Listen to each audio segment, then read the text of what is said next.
I think a few more people will be joining, but we wanted to be mindful of your time and also that of the mayor and her team. So let's get started. So my name is Chris Silva. I'm the president and CEO of the Taunton Area Chamber of Commerce.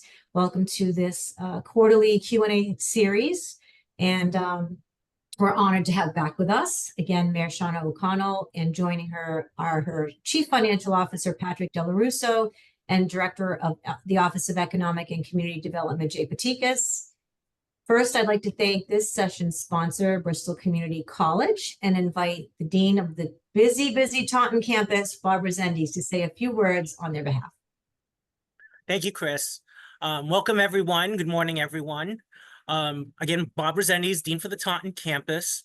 And Bristol Community College is really proud to play a crucial role in facilitating lifelong learning opportunities for community members and ensuring that workforce remains adaptable and competitive. We are really excited about everything that we do to help support the community. We offer some business solutions and partnerships training, which include items like computer skills for the workplace or the fundamentals of supervision and management, as well as adult education courses that we offer right here in Taunton. Very robust program here in Taunton. And then, of course, our credit programs that we have here at our new location at the former Coyle and Cascade High School. We are also really excited about the two new initiatives that we have here, starting last year with the Mass Reconnect, which was provided free community college for those who are 25 and up. And on building on that successful program, this fall, the state launched Mass Educate, which opens up and essentially provides free community college for all. Anyone who's lived in the state of Massachusetts for more than one calendar year and is registered for a financial aid eligible program and has never completed a degree before can come back to their community college and complete the degree. And we're really excited about that. And that's really changed the energy here, as Chris was mentioning. And so we're just real proud to be a real community partner with everyone here in Taunton. Thank you, Chris.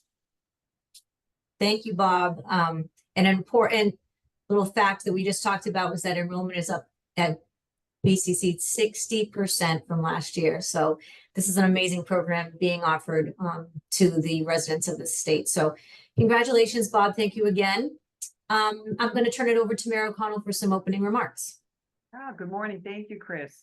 Thank you for hosting us once again. It's great to see everybody again as we kind of wind down summer and start enjoying some really pleasant weather. I think everybody has a different opinion about that, but it's enjoyable right now.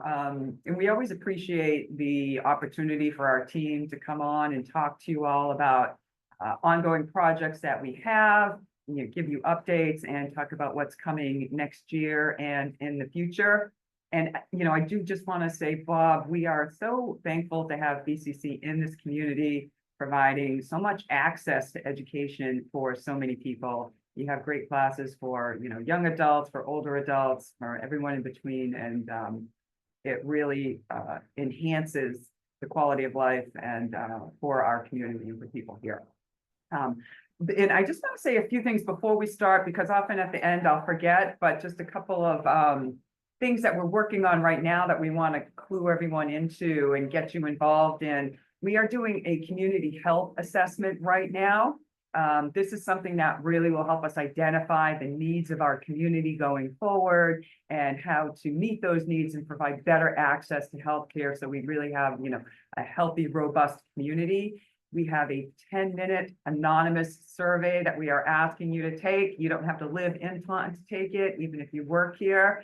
We'd really like to understand how you access healthcare, and there's some other important questions on there. So it will help us assess the strengths, the challenges in our region, and inform our future health programming. You can access that survey right on the City of Taunton website. It's right on the front page. Very easy to do, and we would be very thankful if you would just take a moment to do that.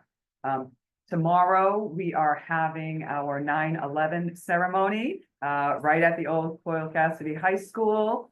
And if you've never been, it is a really moving and meaningful ceremony. It's usually during the morning, but this year we wanted to have it in the evening so that we could have more participation from the community, and that people that really have wanted to attend and could not in the past will be able to be there. So everyone is invited. It is a wonderful ceremony. It's great to bring the community together, and we hope to see you there. And so with that, I will let you start, Chris, with whatever kind of questions or information that you guys need. Thank you very much. Well, I'm going to cut right to the chase with this first question. What are the city's plans to assist the business community in the coming months and years? Sure, and we love that question because we have worked really hard to have some, kind of innovative, robust programs to help assist our businesses. And when we think about how we assist businesses and attract businesses and attract developers, there's really, a lot of different levels. So, one of the things is you want, a thriving community, and a lot goes into making Taunton attractive to businesses, to people to come and visit your businesses, and for people to develop. So we have our capital improvement plan and economic investment plan, which is, a 5-year plan going forward. We created that 2 or 3 years ago.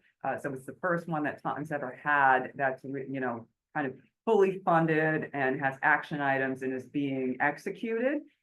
And in that, we do things like road work. So everybody knows how important road work is to the community, to businesses. So we've done over $30 million in road work, and we have slated for next season another $5 to $6 million. We're doing a lot of repairs on our sewer and water lines and upgrades. That helps our residents, our businesses, and if we get new customers, it also brings in revenue for the city. We've put about almost 11 million into our buildings, because we know we need to upkeep our buildings. People want to see beautiful schools, beautiful city hall when they think about where they want to work and live. In our CIP is a little bit unique in that we also have a social element in it. So we think about infrastructure, economic initiatives, and social impact. So we have our Helping Hand Fund in there, which is to help local residents who just might, be in a tough spot or whatever situation, an emergency situation. We can help them with certain things with financial assistance. And we are also doing public safety improvements. And we'll probably talk about this later, but we're doing the public safety facility, but we're also working on upgrading all of our fire stations. And something that we think is very important to people in the community is open spaces and recreation. So we're putting a lot of investment into that as well. One of the big projects we're doing is Memorial Park. That's at the moment, it's about a $3 million project that we're working on. And for businesses specifically, we have our Revitalize Taunton program, which has, a funding stream that we've created for it, where we can give low interest loans to businesses. We can give tax incentives and grants. And I think, you see that happening around the community in different neighborhoods with the beautification and the facade work happening, new businesses opening because we're able to help them, fill that gap with a hard to develop property. So when you think about what helps businesses, what helps the community, what makes a strong community, it's really so many things like roads, infrastructure, public safety, recreation, social supports, the innovative business programs that we have. And those things kind of really all help spur development and growth and, really create a strong community for everyone. So those are kind of some of the things we're working on and that we have been working on and will continue. We're also actually working on a new mural program, which is going to be kind of another beautification effort. But also one of the goals is to, bring people to the neighborhoods that we're putting them in, like downtown and Whittington and the Ware. so that people want to come see these murals. They want to take pictures with them. They want to visit your business or your restaurant while they're there, maybe go for a nice walk in one of our new parks. So a lot going on. We try to really have an approach that covers kind of every facet of our community. We're always open to any ideas that we have from businesses. You know, a lot of great ideas come from you guys, and we love to hear them. And Patrick and Jay, anytime you want to jump in and add or correct, feel free. I think if I may, I think a really cool, innovative tool that we're going to be working on is that the mayor always asks us to sort of self-assess, and during that self-assessment process, we are going to be rolling out a Taunton investor guide probably in the next 90 to 100 days. It's something that only 2 cities in the entire Commonwealth are doing, so we'll be the first in the Southeast region. Our team is under contract with BondLink, and it's a really interesting take. It's going to help expand our economic development platform and help allow us to touch people outside of our normal sort of region where people are interested in us. It's actually going to expand us to international opportunities for folks to kind of see what Taunton's all about and see how to invest in us, and they'll be able to get in touch with Jay. So it's almost like combining Jay Pateakos's power on, as we all know, on LinkedIn with a much more broad perspective, which will actually attract more people to our RFPs and the city's doings. And just one more thing to add. So I know the mayor touched on business assistance.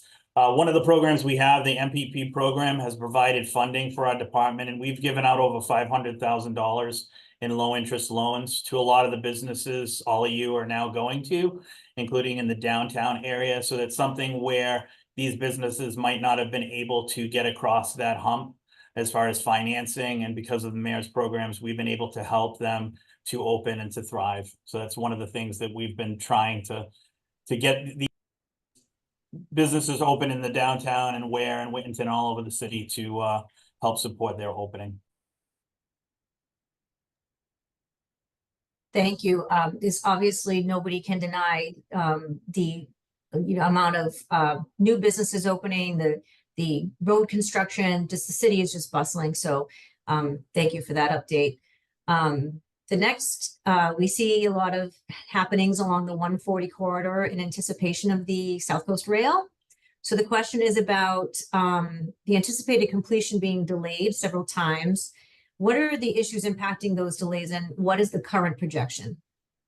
So I'll probably let Jay help me with this one, but I think one of the biggest issues was the issue that they had with the previous general contractor and having to bring in a new contractor, which really, caused a delay. But they're back on track now. So I think they're testing trains now, which you may have seen through the city of Taunton, and they test at the high speed of 79 miles per hour. So, if you see those lights flashing or you see a train, like, stop, don't try to go by. And it's pretty cool to watch. So we're going to be seeing that once they're up and running, throughout the city of Taunton. I think the first train ride is scheduled for the May timeframe. So in the station, which I think is behind Jay Pateakos right now, is 99% complete, he tells me.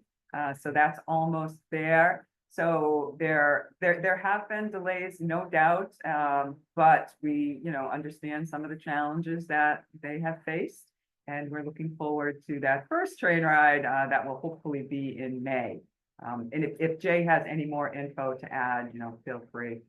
Yeah, one thing I wanted to get across, Wednesday, September 18th, here at City Hall, 6 p.m. They're doing just a public meeting on the rail so that everybody can come to City Hall and talk to Phil Eng, who is the director of the MBTA, just to get those questions across. But getting back to the initial question too, is it's a safety issue. There are areas this train is going to go that they have not seen any activity in decades. So there's ATVers, there's bicyclists, there's all this stuff. And And the MBTA is so concerned about safety that they're making sure, so they're doing more tests. Like the mayor said, you're gonna see the trains going through the city a lot from now until May. They're just trying to make sure that these areas are safe, that people know the train is coming. They're doing these public information sessions so that people understand, please stay away from these train tracks. There's gonna be trains coming all day long in May. So it's been mostly a safety mechanism.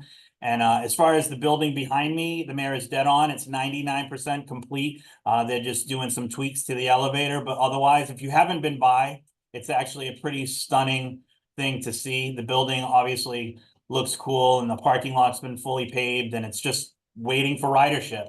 So it's going to be awesome when it starts in May. Thank you, Jay. So along the same lines with that, I know there's going to be housing units going up near the rail. What's the time frame for the building of those housing units, and what is the city doing to create more affordable housing in town? So that, I believe you're talking about 1141 County Street, which is going to be a very nice development. I think it's approximately 280 apartments, which are going to be on the higher end of the market rate. And it's also going to include retail, some open space. The design concept is really nice. It's been through the entire approval process, and they are, kind of doing whatever they need to do on their end to get ready for construction, which I believe is going to be in the May timeframe. I think Jay told me, yep, May timeframe.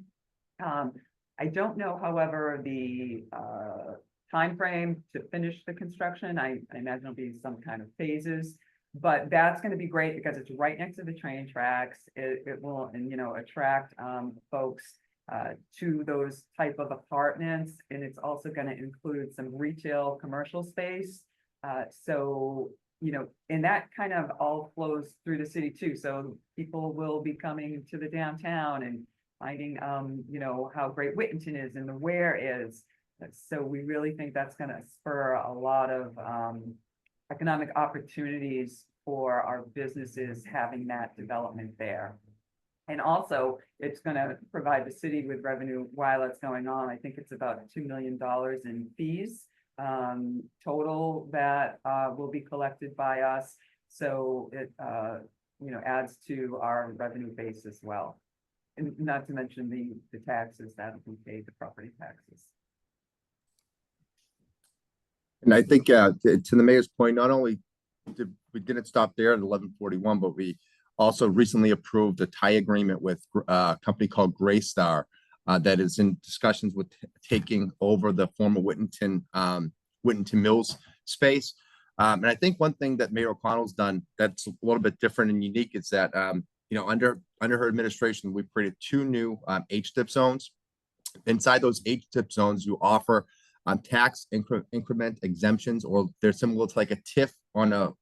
I know that everyone here is familiar with the TIFs that the cities had, but now we can provide that same type of agreement because we're a gateway city, and we can apply that now to residential units, whereas before we couldn't, and that attracts market rate apartments that come to the city. And without those tie agreements in the capital markets right now, we wouldn't be able to do that. So this approach, again, is bringing in new revenue to offset some of our growing expenditures with BP school and solid waste, as everybody knows. Yeah, and I think you also asked about affordable housing, Chris. And so, we understand the need for, a diverse portfolio of housing. We do have the Union Block that will be opening soon. It is, from what we're told, it's supposed to be filled by December, or at least rented, rented out by December with people moving in.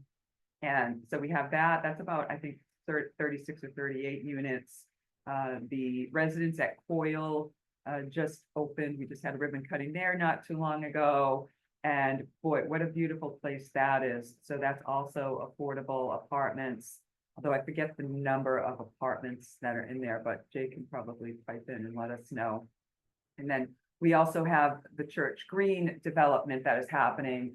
And that one is really great because it's townhouses, so it's home ownership, it's affordable home ownership, and we really love that project. And we're talking to that developer about trying to find another spot in Taunton to do another project like that, because we really understand the need for affordable housing, for market rate housing, for higher end housing. And we want to make sure that, you know, people have access to the type of housing they need here in the city of Taunton. We also just worked with Habitat for Humanity to get them a property. So, and that was a blighted property that had been, you know, like that for some time. So they're rehabbing that whole thing. And, you know, a family will move into that. That will be affordable housing that they own. We really believe in home ownership. So we do look for developers to develop those types of properties and develop those types of projects. And some of the things that we do to support them are, you know, supporting the grants that they submit, you know, either to the state or federal governments, working with those, and whatever grants that we have here in the city of Taunton through the Office of Economic Development, we can also support those projects. I think we gave, Jay, you might have to remind me, I can't remember how much we gave to Church Green, but it was several $100,000, and also to the Union Block project as well, through our Affordable Housing Trust. So there are some tools we have to do that and to work with developers and really attract developers for all different types of housing. Yeah, we provided more than $1 million for both of those properties. I mean, together, Union Block and Church Green. And the total number of units for affordable in the downtown area is just about 100. And they'll be coming online within the next 3 months. So there'll be 100 new affordable units coming online in the downtown area, probably by February. Yes, and we do have some properties that we either, you know, they might be private, some of them are in our marketable properties program that we look to develop for, you know, possibly affordable housing. So there's, you know, a lot of fires in the irons in the fire, so to speak.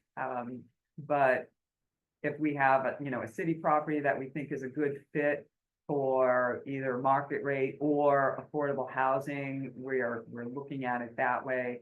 And if there's, you know, an abandoned building or something like that, we try to work with the, you know, the owner of the property, which can sometimes be a lengthy process to, you know, work with the owners to get them to do a development. But, you know, Patrick's office, Jay's office, and my office are, you know, really always kind of looking at where we can do some different types of housing in the city. Thank you for that update. Staying with the same area of 140, in addition to the highway construction we're presuming there at 24 and 140, there's activity at the former Galleria Mall site. What can you tell us about that? So that is the project that was approved some time ago, and it's I believe going to be, you know, warehousing distribution type. So I think what you've seen is the first building has been completed, and that was about a $250 million investment. I'm gonna have Jay step in because he is very versed in this, but that's going to be done in phases. So the first building is completed. I think once that's occupied or a tenant is found, you know, the second building will be completed. And I think there are there's potential for some other development on that property as well. And Jay, if you want to kind of step in any more. So the first building, like the mayor said, is complete. It's 250,000. There are no tenants yet. We are working on that to get that filled. Once that building is half filled, they are going to start construction on the 450,000 square foot building there. This company, Portman Group, out of Atlanta, Georgia, they are definitely up for any kind of ideas going on. I think the last Q&A I talked about why retail can't go on at the Galleria Mall, because they are looking for about $1 million an acre if they were to sell it, which makes retail unfeasible for that area. But we've had massive manufacturing facilities that have reached out for that site. There's not many 75 acre-ish sites in the state available. So we do get some of the state reaching out because they've got these mammoth manufacturing companies that are trying to come in. And of course, that being the convergence of 24 and 140 make it look really beautiful for manufacturing companies and trucks. So I think, you know, they're going to move forward with the building construction unless they get another deal. So that's, you know, there's other things in the works, but everybody knows how this goes. Sometimes it works, sometimes it doesn't. It's not anything that can ever be retail again, unfortunately, but we're trying to make it so that it's something that'll have the biggest impact job wise for that area, because I know everybody has fond memories of that area, and we're working to try to create as many job opportunities as we can on that site. Thanks, Jay. Appreciate it. This is a question I'm sure Bob and Laura will also probably very knowledgeable about, but since the city's acquired the former Coyle Cassidy building, which BCC resides in now, what is the city's plan for utilization of that property? So the city acquired that last year or over a year ago. Patrick will know the exact date. That was, I think, for about $6 million. And it's, you know, the vision for that is education. And so our, you know, some of our schools are busting at the seams. Our schools really need some more space. And at the same time, it's about, you know, $100 million cost avoidance for the city and having to build new buildings or new schools.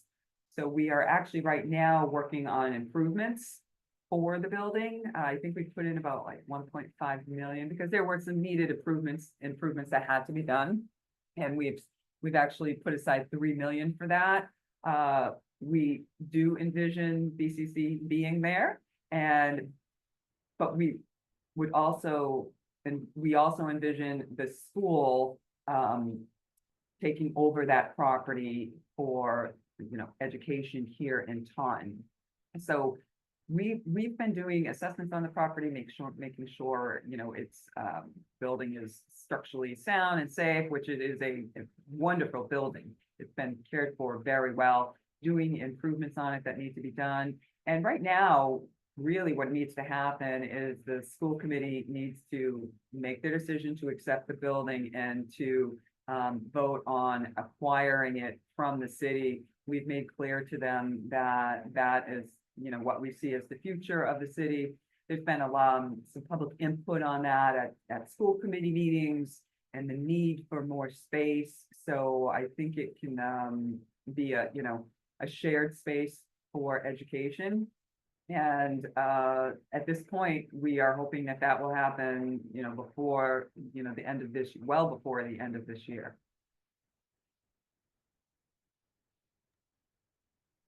It's great. We have an event there coming up next month, so it's also a great venue sometimes for some folks in the city, as we're in a bit of a venue desert here. So I appreciate you allowing us to use the space. Patrick mentioned the Whittington Mills. What more can you tell us about plans for what will be in that space? So right now, just recently, we have been talking to a developer who is interested in that space. We do not own Whittington Mills. It is still owned privately. But the developer, you know, has come to us with, you know, their vision. So we kind of let them know our vision, which was a little bit different. The proposal is about 390 units. It's a very, very large parcel of land. I think it's like 42 acres or something. And Patrick and Jay can kind of confirm that or correct it. But it would be a very nice development with open, well, it would have amenities for the residents, like, you know, pool and workout rooms and stuff like that, but also open space, some retail there, some walking trails, green space, pickleball courts. We really wanted them to think about, you know, the public being able to also go in there and enjoy and use that property. So there'll be commercial, the commercial, maybe, you know, a restaurant there. And it really kind of plays in well to our initiative to revitalize Winton, our transformative development initiative that's been going on for, over a year, maybe 2 years now. So the Winton area is really looking up. We're in the TVI program, there is going to be a community space that's opening right next to the fire station, if anyone remembers Steve's Appliances. So that's a project that's being worked on right now that we're supporting and helping with, but the state and Mass Development has also helped a lot with that. So we're really thankful for all that Mass Development does here in the city of Taunton. So that is kind of the proposal right now. It's in the very beginning stages. There still has to be, a sale between the property owner and this developer.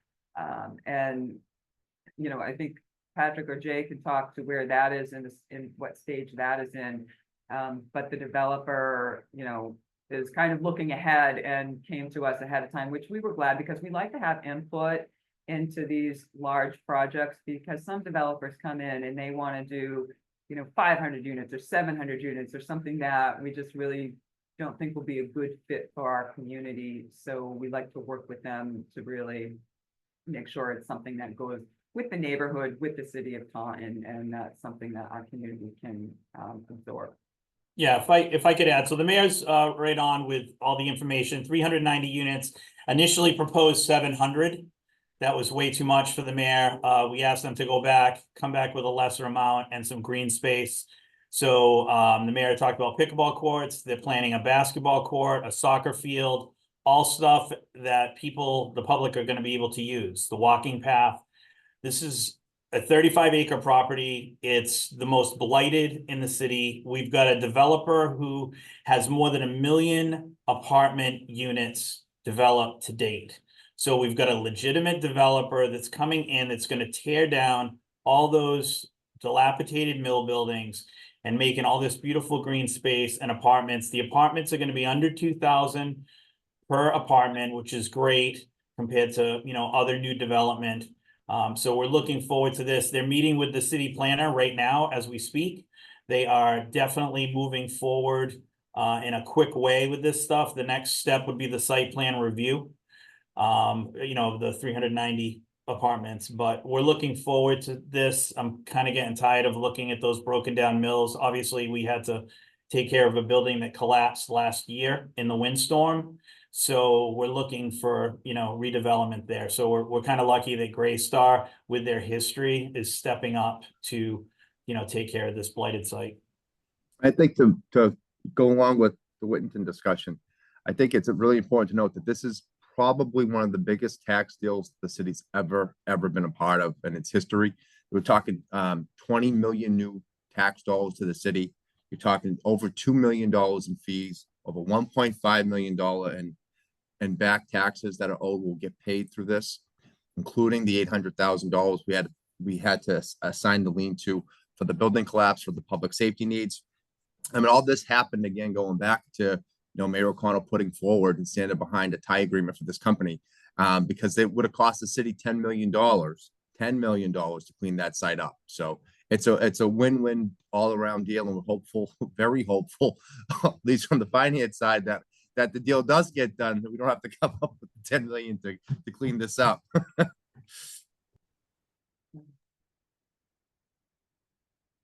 That sounds great. Thank you all for that update. Can't wait to see it myself. I know it's for the chamber. We're involved with that Winton Community Partnership and the Sign and Facade Program. That's you'll start to see some improvements to some of your favorite stores downtown and restaurant in the Whittington, and some restaurants as well. So we're proud to be a partner with that initiative. I have a question also along those lines about the public safety facility. What is the status of that? I know you broke ground. Congratulations. So what is the timeline for that? So that is moving along full speed ahead. So we broke ground in May. There had been, a little bit of work being done at the property. But since May, all the groundwork has been done, the foundation has been laid. The steel is up. We just had our topping off ceremony where everybody gets to go and sign the last steel beam, and then we watch it get put up. So that was really exciting for everybody, for police, fire, for the community. And it should be weather tight before the winter so that they continue their work inside during the winter. The estimated completion date is kind of the first quarter of 2026. So it's really just around the corner. And when you think about, the time we started this project to the time it's going to get finished, it's a timeline that's kind of unheard of. We're looking at other communities that are over budget on their projects, they're over time, they're suspending their projects, they're having to go back to the community for more money for their projects. Ours is on time, it's on budget. I think Patrick will probably chirp in about some of the finances for this, because our team has worked really hard to watch every single penny and to be very strategic in the way we time things, how we purchase things, to ensure that we get the best financial deals possible. So I will pass it on to Patrick, because I know he has some great information financially for us as well. Thank you, Mayor.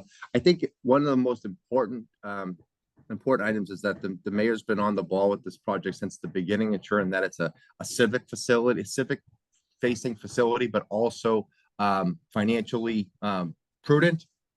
That being said, the mayor was able to turn back $10 million from the project, to reduce the project by $10 million, because they designed such an efficient building, and because of how we managed the timing of our RFPs when we went out to bid. So many things went into that, but at the end of the day, the team was able to turn back $10 million. And with that will reduce the debt exclusion that was passed by the same amount, rather than pass that cost along to the taxpayer. So that's, I think, really important to point out. The project team that we have, we just did a recent update to council. If the project ended today, we would be getting a check back from the contractor. That's how good our project team is. So usually you have change orders and all that stuff. We're actually getting credits back because we're finding creative ways to save more money. For instance, working with our building department, we were able to reach out to the Department of Conservation at the state level and get all the trees for the project for free. So we had a line item for a little over $100,000 for landscaping and tree work. And, and we said, wait a second, why don't we call the Department of Conservation and Recreation? DCR said, sure, we'd love to put those trees in. And the contractors, typically GCs don't like the landscape part of the project because the building's up and they want to get out of there. So now that's just one example of the savings that our team is really doing. Every single step of the way, we meet weekly with the contractors, with the OPM, and with the architects. We talk through our issues and to ensure that work is continuing, that any potential disputes, which do happen from time to time on multi-million-dollar projects, get resolved timely. And I really have to say, this is probably the best project I've been on in my career. And I built about 14. I've been fortunate enough to be a part of building 14 buildings, and this is the best project I've been on. Thanks, Patrick. Let's see, we're coming to the end of our questions, but you mentioned several different grant programs and opportunities that the city provides for funding. And I've noticed, I'm sure others have as well, that certain things are sponsored by the Mayor's Worthy Cause. Can you tell us more about that? Oh, sure. So the Mayor's Worthy Cause was started decades ago. And, it has, when we came in, we kind of took a look at it and its purpose, its function, and how we could make it work better. I think, historically, mayors did a great job with it and used it for very good causes. But we've actually created an account within the city government so that there's a lot more transparency and oversight over it. But Mayor's Worthy Cause is really, it supports a vibrant and healthy community. If you're part of the Mayor's Worthy Cause, if you somehow support the Mayor's Worthy Cause, you are helping to do great things here in the city of Taunton. The Mayor's Worthy Cause sponsors events. community events that bring the whole community together, unite us, really create that community spirit and give people a reason to stay here in the city of Taunton to do things like our Lights On event, our summer celebration that we just had, which I think is the best one ever that we've had. It was so fun, so exciting. Even if you don't have kids, it's really fun to come to. The Mayor's Worthy Cause supports things like Black History Month, which really bring, the community together and has a lot of, educational components as well. In addition, Mayor's Worthy Cause supports parades and neighborhood events, like we recently had the Whittington Partnership recently had the Whittington Block Party down there, which was another really fantastic event. We're really seeing more and more people from the community come out to our local community events. And so we do a lot of outreach, we do a lot of promoting of events. Mayor's Worthy Cause also helps a lot of local organizations that support veterans, seniors, youth sports, summer programs for youth. For instance, one of the things the Mayor's Worthy Cause supported was the YMCA basketball team, or the basketball program, I guess. So it gives kids something to do after school, and for free. So kids that might not necessarily be involved in a sport at school can go to the Y and take advantage of this program. So we partnered with them to fund that, and I got to go and watch the kids play, and it's really wonderful to see all the good things that the Mayor's Worthy Cause does. Mayor's Worthy Cause also works with Boys and Girls Club to support them in their after-school programs, and Girls Inc. So many different things that you'll see. We try to promote them all and let any of the supporters or donors to the Mayor's Worthy Cause know what's going on. We always support or promote our donors and thank them. There's also a scholarship program through the Mayor's Worthy Cause, so we can support our young students going off to either college or the trades.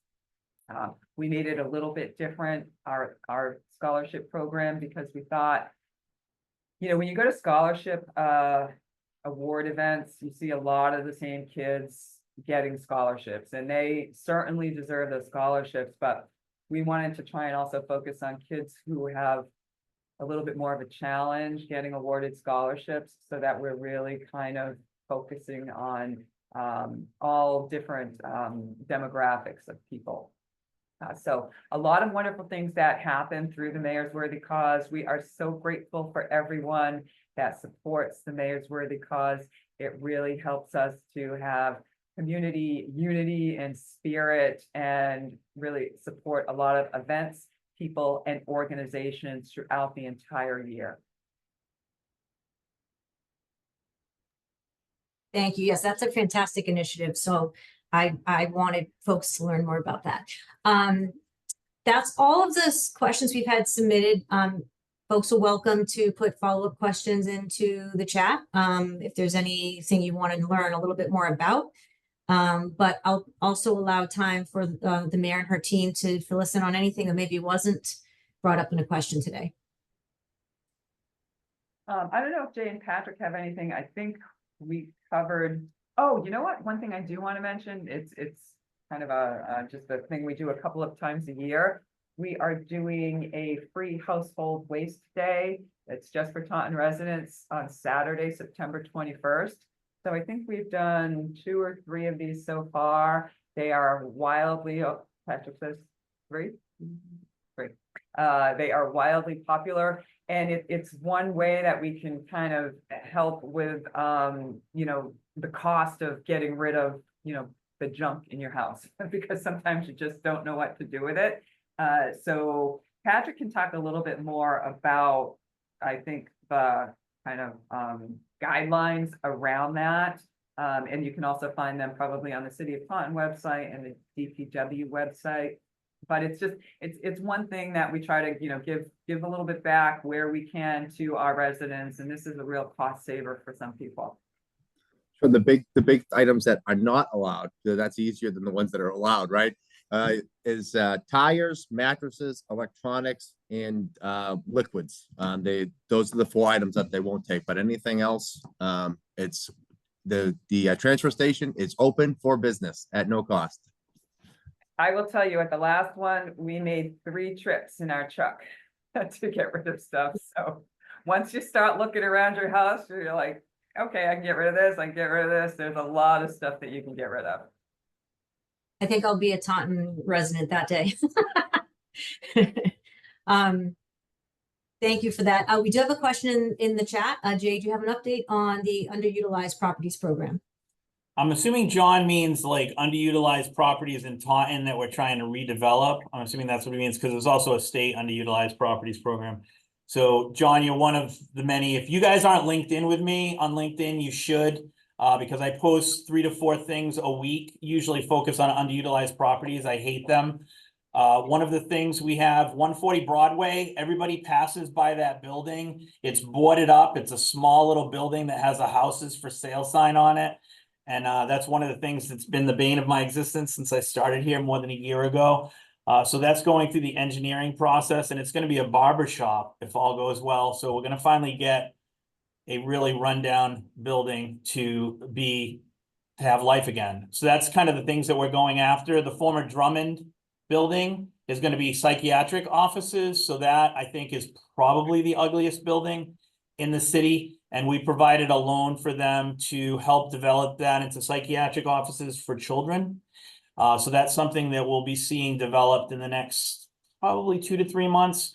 They haven't done too much with the facade yet, and that's what bothers me the most.